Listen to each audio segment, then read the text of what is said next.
Drugs. Illegal drugs.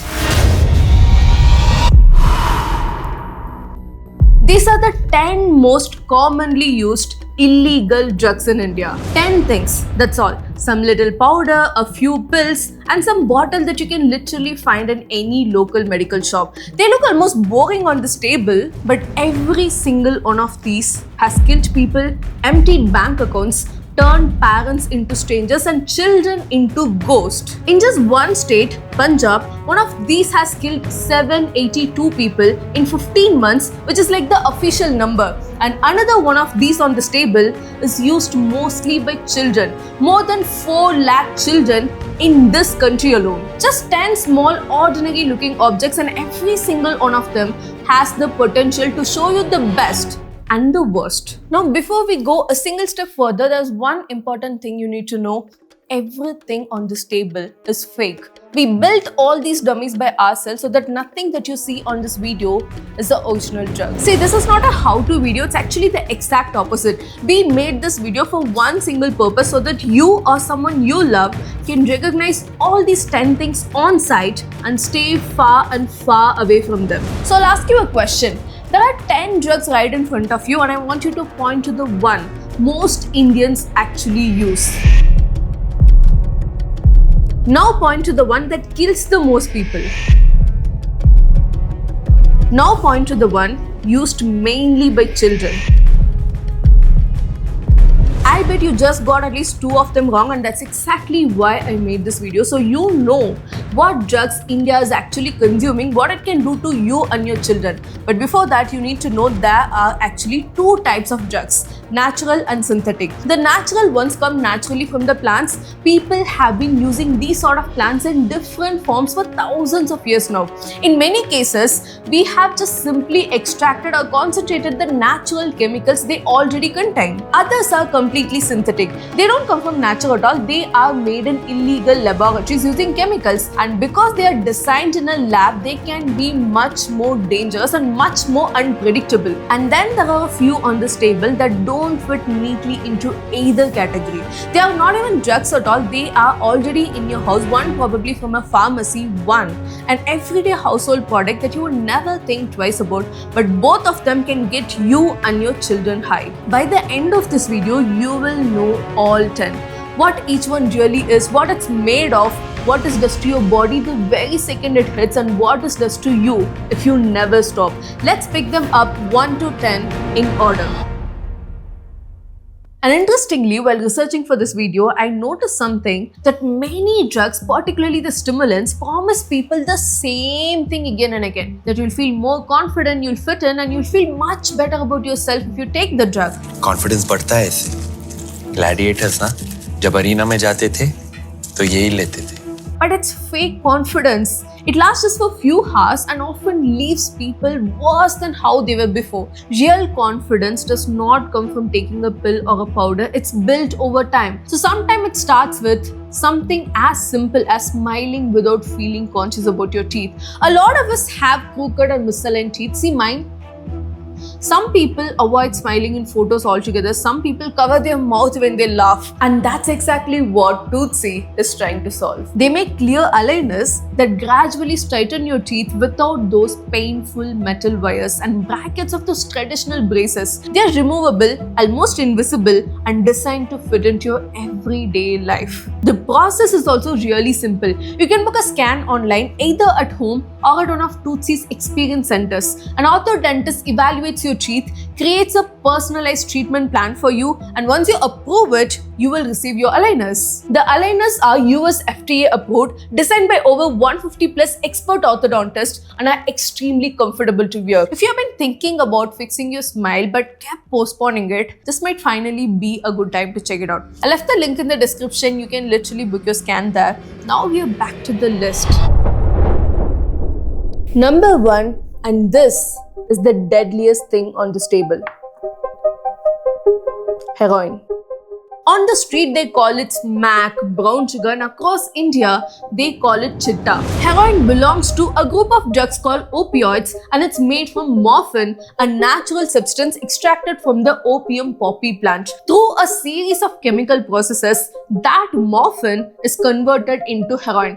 But what reaches the streets is often very different from what leaves the factory. Drug dealers frequently mix the heroin with other powders to increase the quantity and make more money out of it. Sometimes those powders are just relatively harmless fillers, but sometimes they are other drugs, and sometimes they are extremely potent synthetic opioids or other chemicals as well. So the problem is that the person buying it has no idea what's actually in it or how strong it is. That makes every dose unpredictable. Someone may take what they think is the safe amount they used yesterday only to find it's much stronger today. That's one of the main reasons heroin overdoses are so common. So what really happens inside the body when you take heroin? Within seconds or few minutes, depending on how it's taken, heroin reaches the brain and starts acting on the parts that controls your pain, pleasure, and even breathing. At first, people describe feeling a wave of warmth and relief. They feel much calmer, their worries seem to disappear, and their whole body relaxes. And many people become so drowsy that they keep drifting in and out of sleep, a state commonly known as nodding. But while that feeling may seem pleasurable, something dangerous is happening in the background. The same drug that creates a sense of calmness in you is also slowing down your body's vital function. Heart rate slows down, blood pressure drops, and most importantly, breathing becomes slower and slower. If someone takes too much of heroin, like if there's an overdose or something, their breathing starts becoming slower and slower, and in some particular cases, it can slow down so much that the brain does not get enough oxygen. Without immediate medical help, that person can lose consciousness, suffer permanent brain damage, or even die. And heroin does not just affect someone for a few hours. The more someone uses heroin, the more their brain gets used to it. After a while, they don't even take it to feel high anymore, they take it just to feel normal. Their body starts depending on it, and if they suddenly stop out of nowhere, the withdrawal symptoms can be brutal. You'll get severe body pain, vomiting, diarrhea, sweating, anxiety, sleepless nights, and intense cravings that will keep pulling you back. That's why heroin is considered one of the most addictive drugs in the whole world. Number 2, cannabis. From one of the deadliest drugs on this table to probably the most famous one. People call it as ganja, charas, or bong, and by the number of people who use it in India, this is the most commonly used drug on this list. All three come from the same cannabis plant, but they're from different parts of it though. Ganja is made from the dried flowering tops, charas is the sticky resin collected from the plant, and bhang is usually prepared using the leaves of the cherry, which is ground into a thick paste or mixed into drinks and sweets. In some particular states, bhang is legally sold during the festivals like Holi. And if you go to Kashi, it's legally sold on the streets and even given as prasadam sometimes in the temple. So what does cannabis actually do? The main chemical responsible for the high is called the THC, tetrahydrocannabinol. Once it reaches your brain, it starts affecting the parts of the brain that control things like mood, memory, coordination, and even how you experience time. That's why many people say they feel more relaxed, calm, or even euphoric, like unusually happy. Music may sound better, food may taste better, and time may even feel like it has slowed down. But that's just one side of the story. Cannabis can also make it harder for you to concentrate. It can affect your memory, it can slow down your reaction time, and make even simple decisions more difficult for you. For some people, especially with the stronger forms or higher doses, it can also trigger anxiety attacks, panic attacks, or even paranoia. And many people don't know that cannabis is generally considered less addictive than the drugs like heroin and methamphetamine. But less addictive does not really mean non-addictive. I was in Kashi for like 40 days and I have personally seen people who are like super addicted to ganja.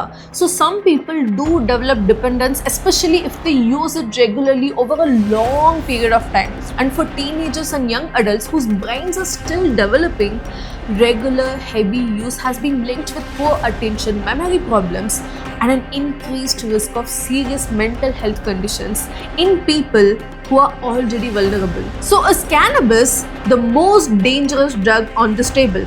No, but is it completely harmless? That's not true either. Like most of the drugs, the risk depends on who's using it, how often they are using it, and how much they are using it, and the strength of the cannabis itself.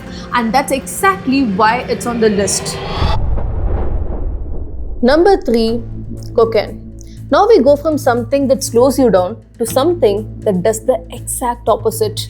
Cocaine, or simply coke. Unlike the heroin or cannabis, cocaine is a stimulant. Instead of calming your brain, it pushes your body into an overdrive. It starts as the leaves of the cocoa plant, which is mainly grown in the parts of South America, and after a series of chemical processes, it becomes the white powder most people recognize as the cocaine. By the time it reaches the illegal market, it's often mixed with other white color substances to increase the profits, which means users usually have no effing idea what exactly is in it or how strong it is. So what really happens when someone takes cocaine? Within just seconds, it floods the whole brain with the dopamine, the chemical that's closely linked to pleasure, motivation and reward.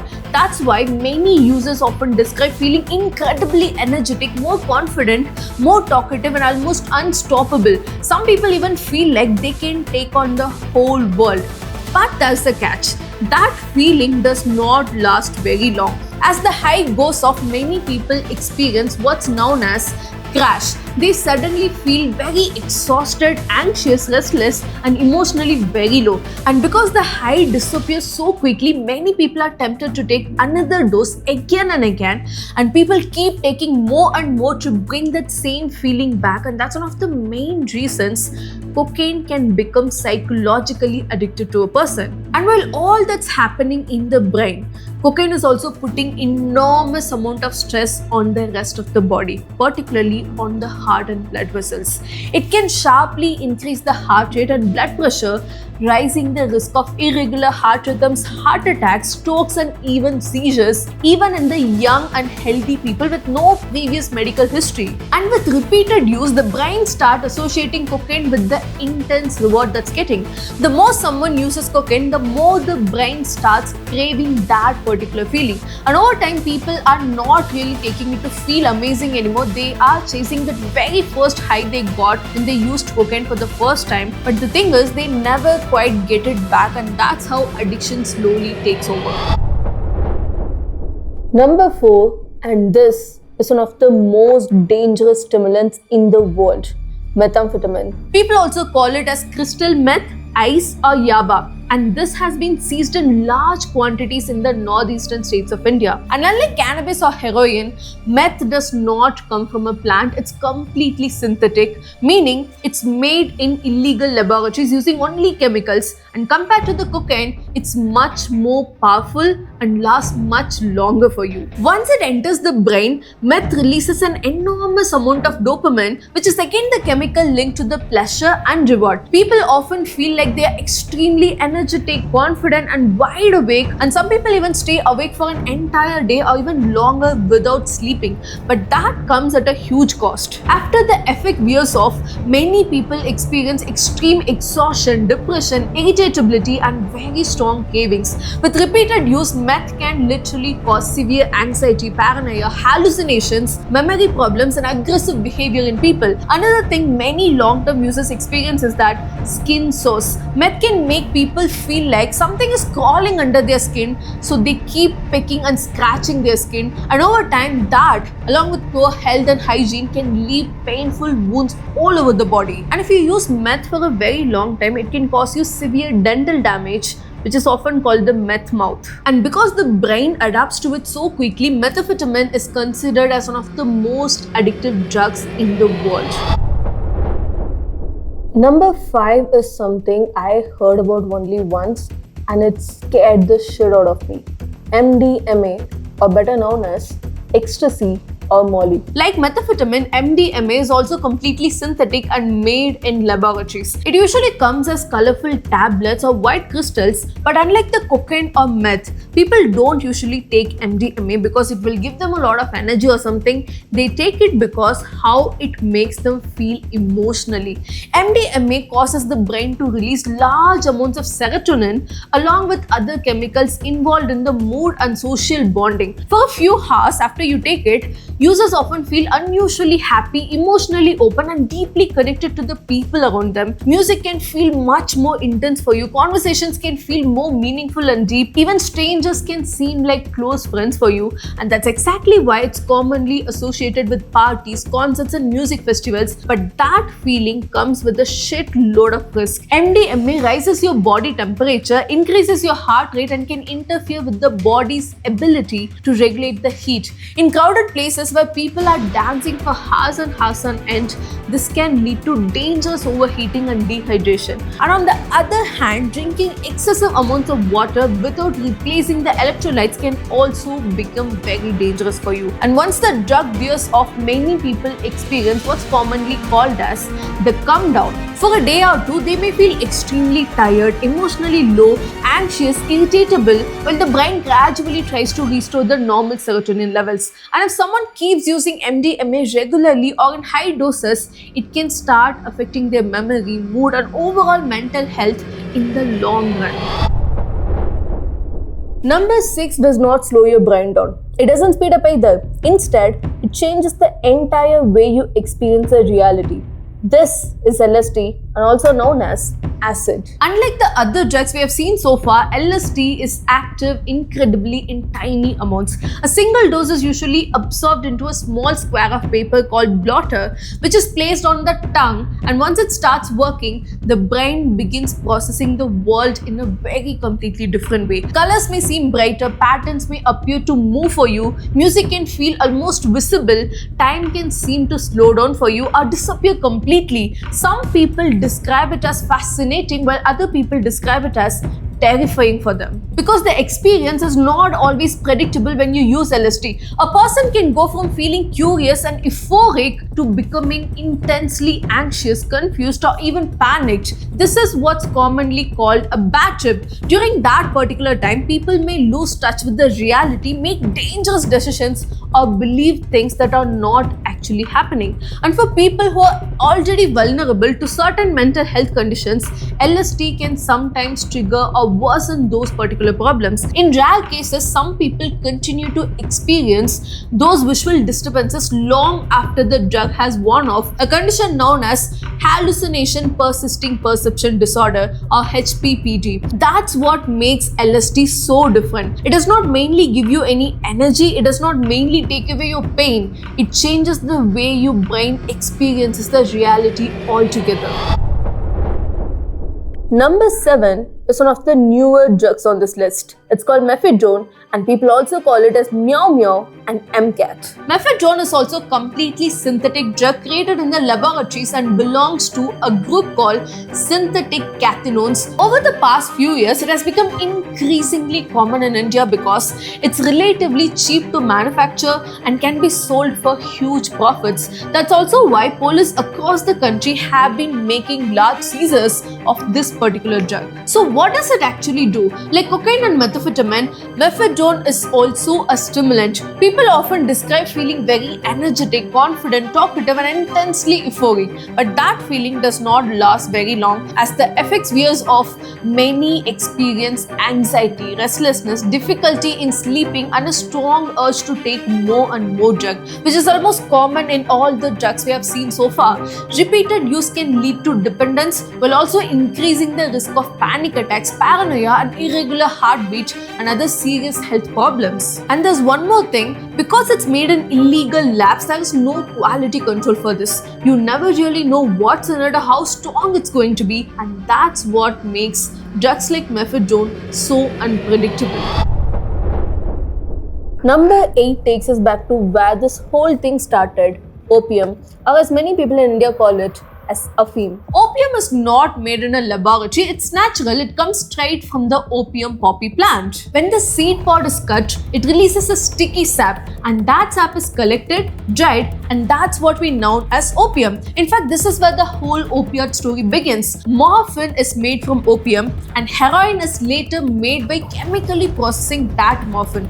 People have been using opium for thousands of years now. It's one of the oldest drugs on this table. Just like heroin, it works on the brain's opioid receptors but slightly less powerful. People often feel extremely relaxed, sleepy, and less sensitive to pain while consuming opium. But less powerful does not really mean safe. Regular use can still make you an addict. Over time, the body starts getting used to it, and the same amount does not have the same effect on you anymore. So people often ended up taking more and more just to feel what they used to feel. And if they suddenly stop, the withdrawal can be brutal. Body pain, sweating, vomiting, diarrhea, anxiety, and cravings that can be incredibly difficult to resist. Long-term use can also take a serious toll on your body, affecting the nutrition, digestion, and overall health. Opium may be one of the oldest drugs on this table, but after thousands of years, even after thousands of years, its ability to create addiction has not really changed. Number 9, prescription drug misuse. And I'm guilty of this one. Okay, I'll tell you a very personal story which I have never told anyone before. Last year, I had to get my wisdom tooth removed. It was an ingrown tooth, so I had to undergo a minor surgery for it. It was very painful afterwards, by the way. So my doctor prescribed painkillers for a few days. They very clearly told me to take them only for 4 to 5 days and stop once the pain settled down. But around the same time, I was also going through a difficult phase mentally. I was not sleeping well. I was overthinking a lot. But every time I took that painkiller, I slept like a baby. My mind became more quiet. For the first time in days, I was actually feeling calm. The pain in my mouth was gone in just 4 days, but I kept taking the medicine anyway. Not because my tooth was still hurting, but because I liked the way it made me feel. Even after I realized I should not be taking it anymore, it was not easy to stop as I thought it would be. I kept telling myself, just one more night I'll take, just tomorrow I'll take. But it was not until I told a friend that I was doing this, and they seriously pulled me up and told me I needed to stop. And I stopped like after 2 whole months of taking that medicine, which was prescribed to me just for 4 days. So not every problem starts with an illegal drug. Sometimes it starts with the medicine that was prescribed for a genuine reason. And that's why number 9 is very different from the rest of the drug we have seen so far. Because this one starts as a medicine. These are not the drugs that were created to get people high. They were created to treat your pain, anxiety, and other medical conditions. But when they are taken without a doctor's supervision or in much larger quantities than what it was prescribed, they can become dangerous. This includes medicines like alprazolam, which many people know by the brand name Xanax, painkillers like tramadol, and codeine cough syrups. When used correctly, these medicines have an important place in the healthcare. But when they are misused, they can also lead to addiction. Sedatives like alprazolam slows down your brain. People often feel extremely relaxed, sleepy, and less anxious when they take it. Opioid medicines like tramadol and codeine cough syrups reduce the pain while creating a feeling of calm and even euphoria in some people. That's why people begin taking them for reasons they were not even prescribed for. The danger is that because they are medicines, many people assume they are automatically safe. They are not. Taking large doses, using them without proper medical supervision, or combining them with alcohol or any other sedatives can dangerously slow your breathing and increase the risk of overdose. And after prolonged use, suddenly stopping certain medicines, especially benzodiazepines like alprazolam, can lead to severe withdrawal symptoms, including seizures in some cases. And that's exactly what makes this category so deceptive, because this is not sold by an illegal drug dealer. This is available in the local medical shops and can turn you into an addict.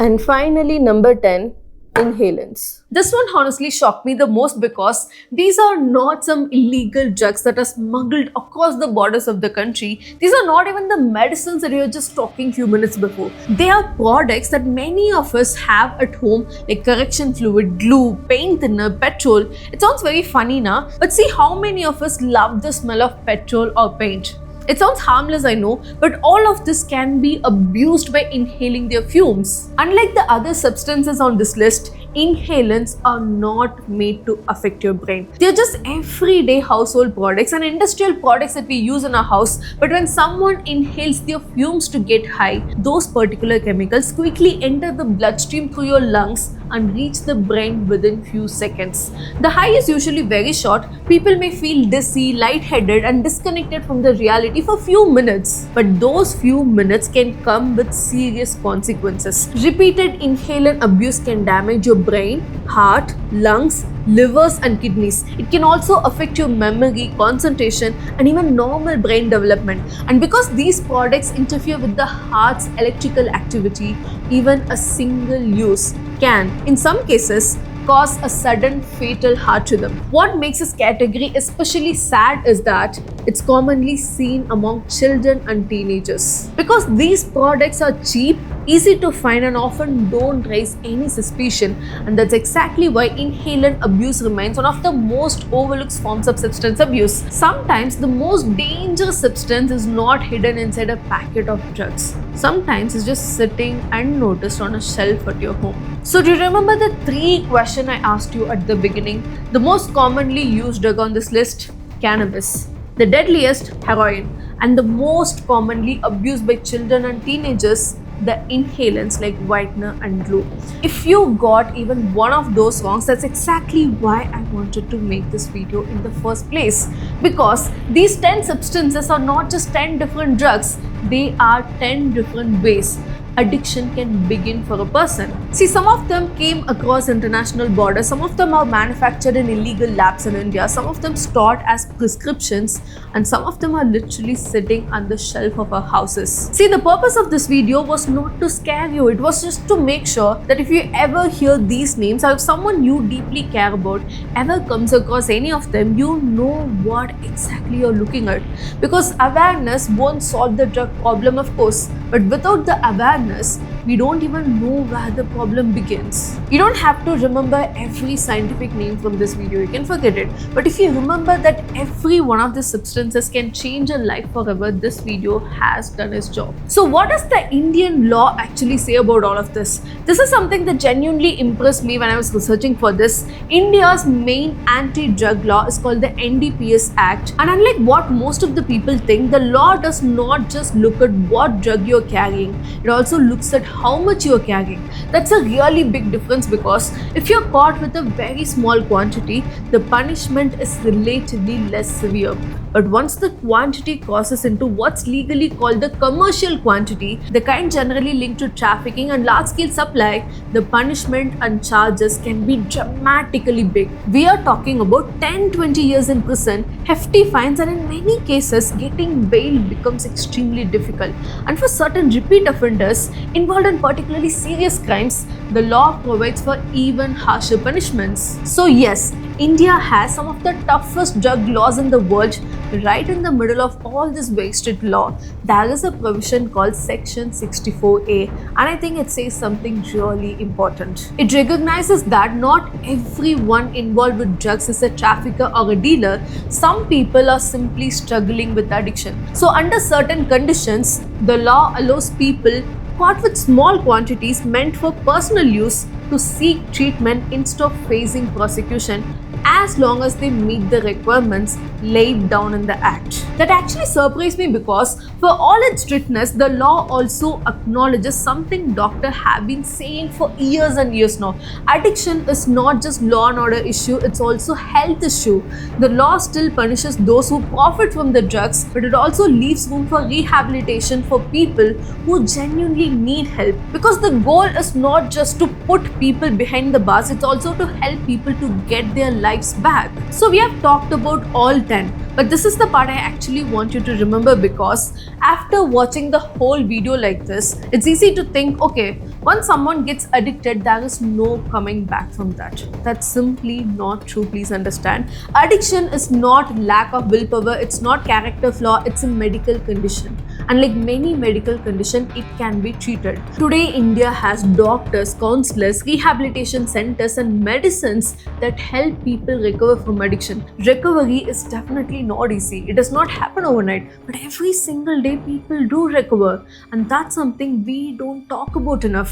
If you are someone you know is struggling with any sort of addiction, do not wait for things to get worse. Reach out, talk to a doctor, talk to a counselor, talk to someone you trust. The earlier the treatment begins, the better the chances of recovery. And if someone relapses, please do not think that means they have failed.